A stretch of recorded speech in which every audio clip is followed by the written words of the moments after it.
Mirchi Bangla originals, আসল গল্পের আড্ডা।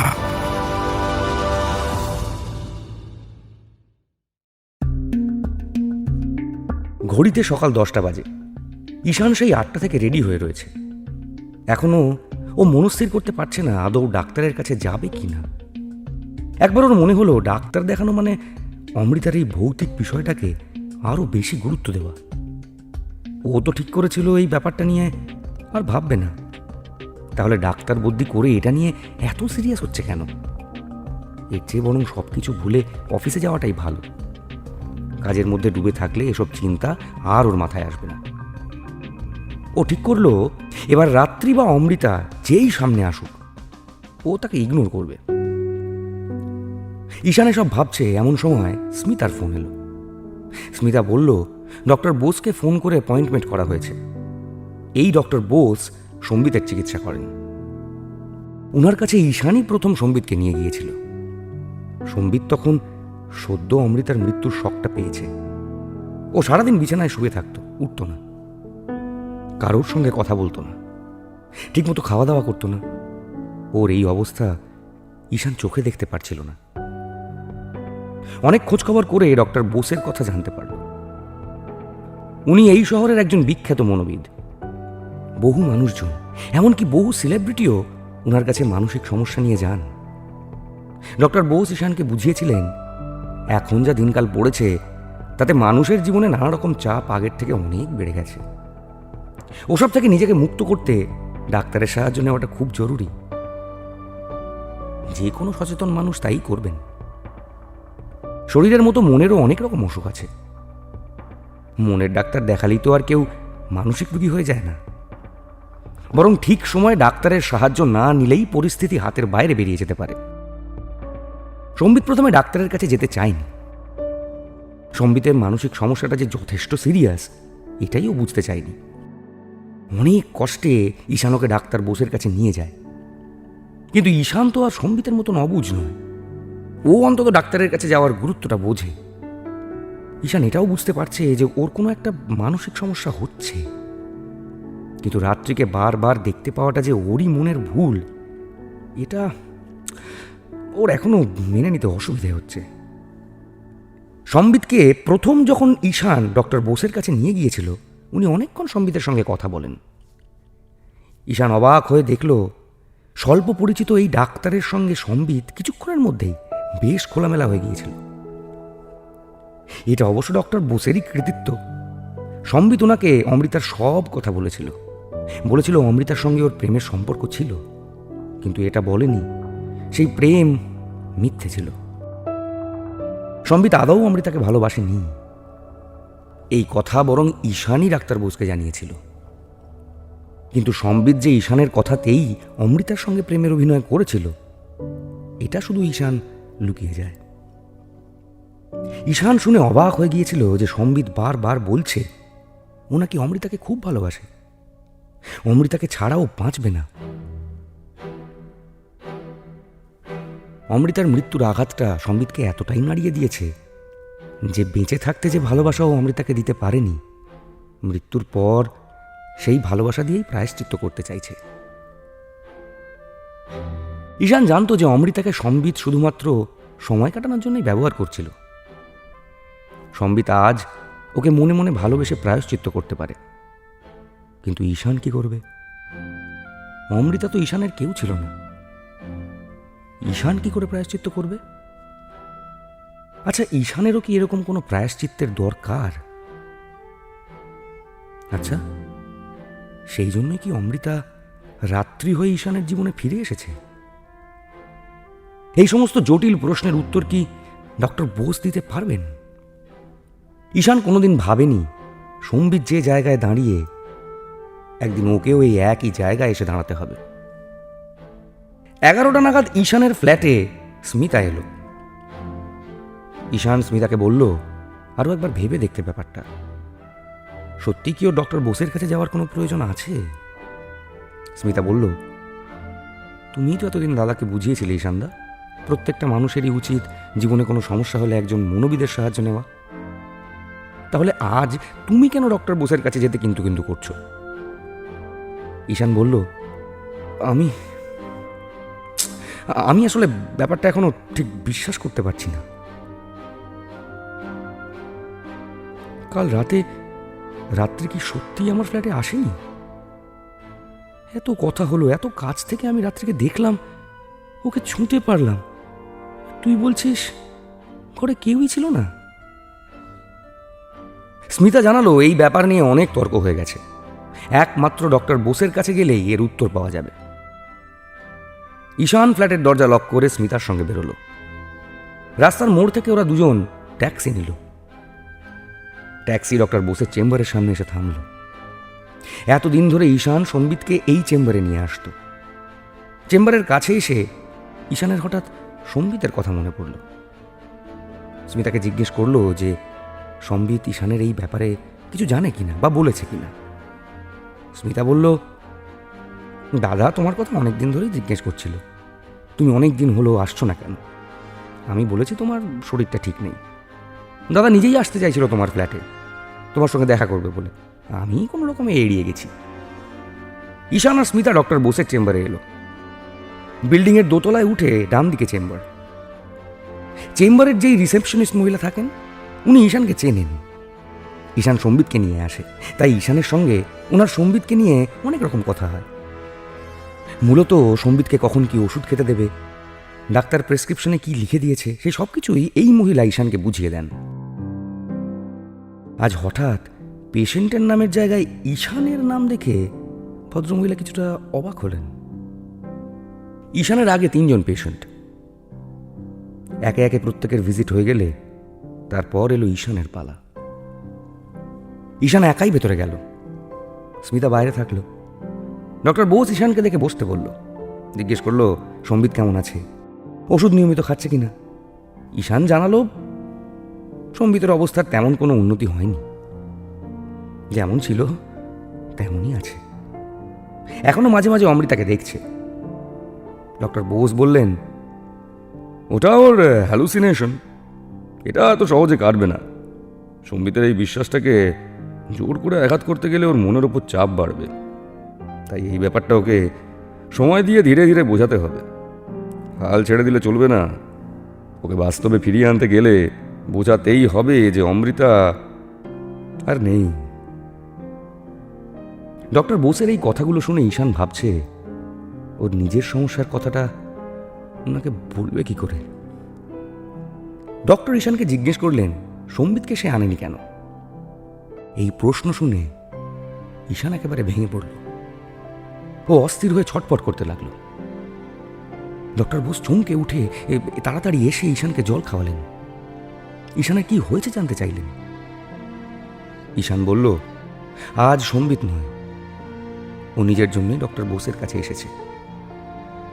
ও সম্বিতের জায়গাটা ফিল করতে পারছে, কারণ সম্বিত যে জায়গায় দাঁড়িয়ে আছে আজ ও নিজেও ওই একই জায়গায় এসে দাঁড়িয়েছে। ডক্টর এই কথার কোনো মানে বুঝলেন না। ঈশান ব্যাপারটা বুঝিয়ে বলল, রাত্রি নামের একটি মেয়ের সঙ্গে ওর একটা সম্পর্ক হয়, কিন্তু কিছুদিনের মধ্যেই ও জানতে পারলো এই রাত্রি হলো অমৃতা, অর্থাৎ ওদের দুজনকে একই রকম দেখতে। এমনকি রাত্রির দেওয়া ঠিকানা আর অমৃতার ঠিকানা মিলে গেছে। রাত্রি বলেছিল রানাঘাটে ওর মামা বাড়ি, ওখানে গিয়ে জানা গেল ওটা আসলে অমৃতার মামা বাড়ি। সম্বিতের বোন স্মিতা আর ঈশান এই রাত্রির রহস্য ভেদ করার জন্য রানাঘাটেও গিয়েছিল, কিন্তু ওখানে গিয়ে ওরা যা যা প্রমাণ পেয়েছে তা থেকে ওরা নিশ্চিত যে এই রাত্রি সত্যি অমৃতা। এমনকি ঈশান এই কয়েকদিনের মধ্যে 2-3 বার রাত্রি অর্থাৎ অমৃতাকে দেখেছে। ডক্টর বোস এবার একটু চিন্তিত হয়ে বললেন, অমৃতাকে দেখেছো মানে ঠিক কি দেখেছো?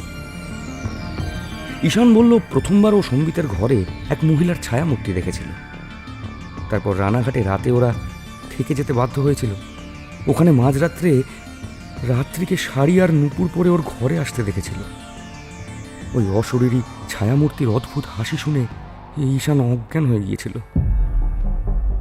কলকাতায় ফিরে পরের দিন রাতে ঈশানের ফোনে রাত্রির ফোন আসে। ফোনেও ও অবিকল ওই হাসির আওয়াজ শোনে, যেটা ও আগের দিন রানাঘাটে শুনেছিল। রানাঘাটে ওর ঘরে চা দিতে ঘোমটা পরা এক মহিলা আসে। মহিলা ঘোমটা সরাতেই ঈশান দেখে ওটা রাত্রি। কিন্তু ওখানকার কেয়ারটেকার বলে উনি নাকি ওনার ছেলের বউ, যিনি চা দিতে ঈশানের ঘরে এসেছিল। ঈশান যখন আবার ওই মহিলাকে ডেকে পাঠায়, তখন দেখে এই মহিলা সত্যি অন্য আর একজন। কিন্তু এর আগে ঈশান স্পষ্ট দেখেছে ওটা রাত্রিই ছিল। সব শুনে ডক্টর বোস কিছুক্ষণ চুপ করে থাকলেন। ঈশান ডক্টর বোসকে চুপ করে থাকতে দেখে আরো অধৈর্য হয়ে পড়ল। ও বারবার জানতে চাইল এটা ওর কোনো মানসিক অসুখ কিনা। ডক্টর বোস বললেন, হ্যালুসিনেশন হতে পারে, কিন্তু ব্যাপারটা খুব ফিশি লাগছে। এরকম আবার হয় নাকি কখনো? তোমার একটা মেয়ের সঙ্গে সম্পর্ক হলো এবং সেই মেয়েটা হুবহু অমৃতার মতোই দেখতে। ঈশান মনে একটু সাহস পেল। ঠিক এটাই তো ওরও বক্তব্য।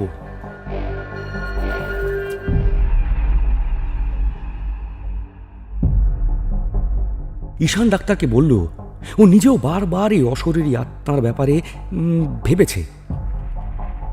ওর বোধ বুদ্ধি দিয়ে প্রতিবারই মনে হয়েছে এরকম কিছু হওয়া সম্ভব নয়, কিন্তু বারবার এমন পরিস্থিতি তৈরি হয়েছে যাতে এটাই প্রমাণিত হয়েছে যে রাত্রি অমৃতা। এমনকি গতকাল রাতে যা ঘটেছে তা তো সব কিছুর ঊর্ধ্বে। রাত্রি এসেছিল, ঈশান ওর সঙ্গে কথা বলল, ওর হাত ধরল, পরিষ্কার চোখের সামনে ওকে দেখতে পেল। কিন্তু স্মিতা এসে বলল ঘরে নাকি কেউ নেই। ডক্টর বোস সবটা শুনে স্মিতাকে ভেতরে ডেকে পাঠালেন। স্মিতা এতক্ষণ বাইরেই অপেক্ষা করছিল। ডক্টর বোস ডেকে পাঠানো ভেতরে গেল। ডক্টর বোস স্মিতার থেকে জানতে চাইলেন গতকাল ঠিক কি ঘটেছিল। স্মিতা আগের দিন ঘটে যাওয়া পুরো ঘটনাটা আবার বর্ণনা করল। ঈশান ওকে বারবার জোর দিয়ে বলছিল যে ঘরে নাকি রাত্রি রয়েছে, কিন্তু স্মিতা ঘরে কাউকে দেখেনি। স্মিতার সামনে ঈশান নিজে চাবি দিয়ে দরজা খুলল, কিন্তু স্মিতাকে বলল রাত্রি নাকি দরজা খুলে দিয়েছে। পাশে বসে থাকা ঈশান এবার উত্তেজিত হয়ে উঠল।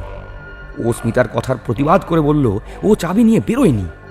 রাত্রিকে ফ্ল্যাটে থাকতে বলে ও নিজে স্মিতার দোকানে গিয়েছিল স্মিতাকে ডাকতে। তারপর ওরা দুজনে ঈশানের ফ্ল্যাটে আসে। রাত্রি দরজা খুলে দেয়। ঈশান বলল আমার ফ্ল্যাটের সিকিউরিটিও রাত্রিকে দেখেছিল। আমি না হয় ভুল দেখেছি, সিকিউরিটি তো ওর ভুল দেখবে না। স্মিতা আরো জোর দিয়ে বলল ডক্টর বিশ্বাস করুন ঘরে কিন্তু কেউ ছিল না। ডক্টর বোস দুজনকেই শান্ত করলেন। তারপর ঈশানের কিছু বেসিক চেক আপ করলেন। প্রথমেই ওর প্রেশার মাপলেন। প্রেশার স্বাভাবিকের তুলনায় একটু বেশি। এই কদিনে চোখের নিচে কালি পড়েছে, বোঝা যায় অনেক রাতও ভালো করে ঘুমোয়নি। ডক্টর ঈশানকে বললেন আরও কিছুদিন ব্যাপারটা অবজার্ভ করতে। এখনই উনি কোনো ওষুধ দিচ্ছেন না, কিন্তু ঈশানকে মনের জোর এনে বিশ্বাস করতে হবে যে ওর চারপাশে এরকম কিছুই ঘটছে না, সবটাই ওর মনের ভুল। ঈশান বোঝাতে পারছে না যে ঘটনাগুলো সত্যি ঘটছে সেগুলোকেও মনের ভুল বলে এড়িয়ে যাবে কি করে। সেদিন ডক্টরের চেম্বার থেকে বেরিয়ে বাড়ি ফেরার পর ওর অস্বস্তিটা আরও বেড়ে গেল। ডক্টর বোসও ওর কথা বিশ্বাস করলেন না। দিন কয়েক ঈশান বাড়িতেই থাকলো। মাঝখানে শুধু একদিন অফিসে বেরিয়েছে। ইদানিং ও কোনো কাজে মন দিতে পারছে না। বারবারই মনে হচ্ছে রাত্রি ওকে যে কোনো সময় ফোন করতে পারে। রাত্রিকেও ভীষণভাবে মিস করছে। আবার মনে মনে চাইছে রাত্রি যেন ওকে ফোন না করে। না, বেশ কিছুদিন এইভাবেই কাটল। এই কদিনে অস্বাভাবিক কিছুই আর ঘটল না। ঈশানের মনে হলো তাহলে হয়তো সবাই ঠিকই বলছিল, সবটা ঈশানেরই মনের ভুল। একটা দুঃস্বপ্ন ভেবে পুরো ব্যাপারটা ওকে মন থেকে সরিয়ে ফেলতে হবে। যদি সত্যি রাত্রি সেদিন ওর ফ্ল্যাটে এসে থাকে তাহলে আবার কোথায় উধাও হয়ে গেল। রাত্রি তো সেদিন বলেছিল যে ঈশান নিজে থেকে ওর সঙ্গে যোগাযোগ করেননি বলেই রাত্রি ওর সঙ্গে যোগাযোগ করেনি। কিন্তু ঈশান রাত্রিকে সবটা খুলে বলবার পর সেই দিন রাত্রির তো উচিত ছিল ঈশানকে একটা ফোন করা। রাত্রির নাম্বারটারও কোনো অস্তিত্ব নেই বলছে। হঠাৎ করে রাত্রি আবার কোথায় বেপাত্তা হয়ে গেল। তার মানে হয়তো রাত্রি সত্যি এক্সিস্ট করে না। যাকে বহুদিন ধরে সম্বিতের সঙ্গে দেখা হয় না। ঈশান ঠিক করলো আজ সবকিছু ভুলে ও সম্বিতের সঙ্গে আড্ডা মারতে সন্ধেবেলায় যাবে। ওরা দুই বন্ধু যখন একই রকম সমস্যায় ভুগছে, তখন হয়তো দুজন একসঙ্গে সময় কাটালে এই সমস্যা থেকে দুজনেই কিছুটা মুক্তি পাবে। বিকেলের দিকে ও সম্বিতের ফ্ল্যাটে গেল। এই সময় স্মিতা দোকানেই থাকে। দোকান থেকে ফিরতে ফিরতে ওর সন্ধে হয়ে যায়। সম্বিত বাড়িতে একা। ঈশানকে দেখে বেশ খুশি হলো। জিজ্ঞেস করলো এতদিনও আসেনি কেন। স্মিতার থেকে শুনেছে ঈশানের শরীরটা নাকি ভালো নেই। ঈশান বলল এখন ও আগের থেকে ভালো আছে, কদিন থেকে সম্বিতকে বড় মিস করছে, তাই ভাবলো ওর সঙ্গে আগের মতো একটু আড্ডা মেরে সময় কাটাবে। সম্বিত কেমন গম্ভীর হয়ে রইল। ঈশান জিজ্ঞেস করলো কি হয়েছে। সম্বিত বলল অমৃতা কদিন ধরে আসেনি নাকি, হয়তো ওর ওপরে রাগ করে রয়েছে। ইদানিং অমৃতা খুব অভিমানী হয়ে গেছে। মাঝে মাঝেই সম্বিতের সঙ্গে ঝগড়া করে, রাগ করে, দেখা করতে চায় না। এমনকি সম্বিত ওকে ফোন করলে ঠিক করে কথাও বলে না। ঈশান সম্বিতকে বলল অনেকদিন তো হলো, এবার এই ঘোরটা থেকে তোকে বেরোতে হবে ভাই। আমি নিজে এখন তোর জায়গাটায় দাঁড়িয়ে বুঝতে পারছি চোখের সামনে দেখা কোনো সত্যিকে অবিশ্বাস করাটা কতটা কঠিন। কিন্তু তোকে জোর করেই বিশ্বাস করতে হবে এরকম এরকম কিছুই ঘটেনি, এরকম কিছু ঘটছে না। সম্বিত হাঁ করে ঈশানের দিকে তাকিয়ে থাকলো। ঈশান বুঝিয়ে বলল আমিও কদিন ধরে তোর মতোই অমৃতাকে দেখতে পাচ্ছিলাম। এই কথাটা শুনে সম্বিত যেন আরো অবাক হলো। ও বলল হ্যাঁ তা তো দেখতে পাবি, অমৃতা তো আত্মা বা ভূতপ্রেত নয় যে ওকে দেখা যাবে না। ঈশান বলল তুই ঠিক বলেছিস, আত্মা বা ভূতপ্রেত নয়, আবার বাস্তবে ওর কোনো অস্তিত্ব নেই। অমৃতা ওর মৃত্যুর পর মুক্তি পেয়ে গেছে, ও আর আমাদের মধ্যে নেই। আমরা নিজেরা নিজেদের হ্যালুসিনেশন থেকে অমৃতাকে বাঁচিয়ে রেখেছি, তাই ওকে দেখতে পাচ্ছি। সম্বিত আবার রেগে উঠল, বলল তোর সেই একই কথা, তুই বারবার এই ব্যাপারটা নিয়ে এরকম মজা করছিস কেন বলতো। ঈশান এবার সম্বিতের মতোই রেগে চিৎকার করে উঠল মজা করছি না সম্বিত, তোর জীবনটা মজা নয়, আমার জীবনটাও না। এতদিন ধরে তোর সঙ্গে যা যা ঘটেছে এখন আমার সঙ্গেও ঘটছে ভাই। আমি তোর জায়গাটা বুঝতে পারছি, কিন্তু তোকেও তো বিশ্বাস করতে হবে যে এটা সম্ভব নয়, এটা বাস্তব নয়। আমরা যা দেখছি সেটা ভুল দেখছি। ও তোকে বলা হয়নি, রাত্রি নামের একটি মেয়ের সঙ্গে আমার একটা সম্পর্ক তৈরি হয়, কিন্তু অদ্ভুতভাবে এই রাত্রি আর অমৃতাকে একই রকম দেখতে। সম্বিত এবারে চমকে উঠল, বলল তা আবার হয় নাকি, একই রকম দেখতে মানে? ঈশান বলল মানেটা আমার কাছেও পরিষ্কার নয়। আমি তো কোনোদিন অমৃতাকে দেখিনি। রাত্রির সঙ্গে সম্পর্কের পর হঠাৎই একদিন তোর বাড়িতে এসে তোর পুরনো ডায়েরিতে অমৃতার ছবি দেখি, দেখলাম রাত্রি আর অমৃতা দুজনেই এক। রাত্রিকে আমি আমি আমি খুব ভালোবাসি রে, ঠিক তুই অমৃতাকে যতটা ভালোবাসিস বলে দাবি করিস, হয়তো হয়তো তার থেকে অনেক বেশি। সম্বিত বলল ভালোবাসার আবার কম বেশি হয় নাকি? তুই তোর মতো রাত্রিকে ভালোবাসিস, আমি আমার মতো করে অমৃতাকে ভালোবাসি। ঈশান তাতে বলল এই মুহূর্তে ওদের দুজনের জীবনে একটাই মিল। সম্বিতের জীবনে যেমন অমৃতা এখন আর নেই, ঈশানের জীবনেও রাত্রি আর নেই। অমৃতা তবু কোনো এক সময় তো ছিল, কিন্তু রাত্রি যে কোথা থেকে এলো আর কোথায় হারিয়ে গেল কেউ জানে না। সম্বিত বুঝতে পারে না অমৃতা নেই এর কথার অর্থ কি, ও কোথায় যাবে। ঈশান বুঝিয়ে বলার চেষ্টা করলো, দেখ দেখ দেখ দেখ ভাই, আমিও এইটাই ভেবেছিলাম, রাত্রি আমার জীবনে আছে, তুই বিশ্বাস করবি না, গত পরশু রাতেও আমি রাত্রিকে দেখেছি, ঠিক তুই যেভাবে অমৃতাকে দেখতে পাস। সম্বিত এবার 2 হাতে মাথার চুল খামচে ধরল। ও বলল, তুই যখনই আসিস আমার সবটা কেমন গুলিয়ে দিস। ঈশান বুঝতে পারছে ও যতটা পরিষ্কারভাবে বাস্তবটা দেখতে পাচ্ছে, সম্বিত ততটা পরিষ্কারভাবে পরিস্থিতিটা বুঝতে পারছে না। ঈশান কথা ঘোরানোর জন্যই বলল, যাকে বাদ দে সব আছে কথা, চল এক কাজ করি, বহুদিন একসঙ্গে বাইরে চা খেতে যাই না, তুই জামা পর, আমরা বরং বাইরে থেকে একটু ঘুরে আসি। কি সারাদিন বাড়িতে ঘরের মধ্যে বসে থাকিস, বাইরে বেরোলে তো একটু মনটা ফ্রেশ লাগে নাকি। এই কথা শুনে সম্বিত রাজি হলো, বলল, স্মিতার আলমারিতে ওর জামা কাপড় রাখা আছে। ঈশান বলল, দাঁড়া আমি বের করে নিয়ে আসছি, তুই বরং হাতে মুখে একটু জল দিয়ে আয়। ঈশান স্মিতার ঘরে এলো, আলমারি খুলে সম্বিতের জামা বের করতে গেল।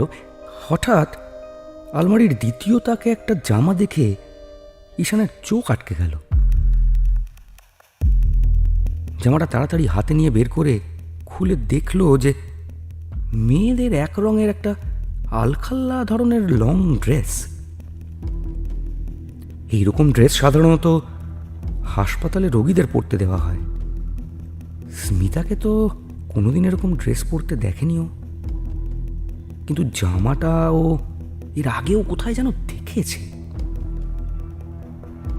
ঈশান মনে করার আপ্রাণ চেষ্টা করলো জামাটা কোথায় দেখেছে,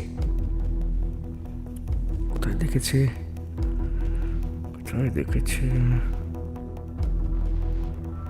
হঠাৎ ওর মনে পড়ল যেদিন রাতে ঈশান সম্বিতের ঘরে ঘুমিয়েছিল, সেদিন এক অশরীরী ছায়ামূর্তি ওই ঘরে এসেছিল।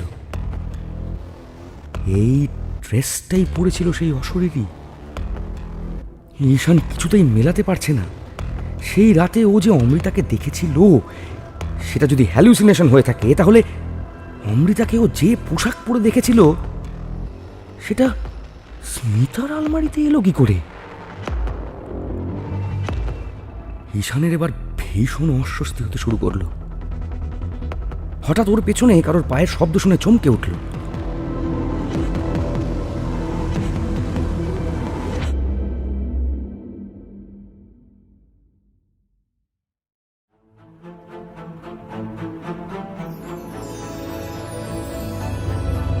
মির্চি বাংলা অরিজিনালস, আসল গল্পের আড্ডা।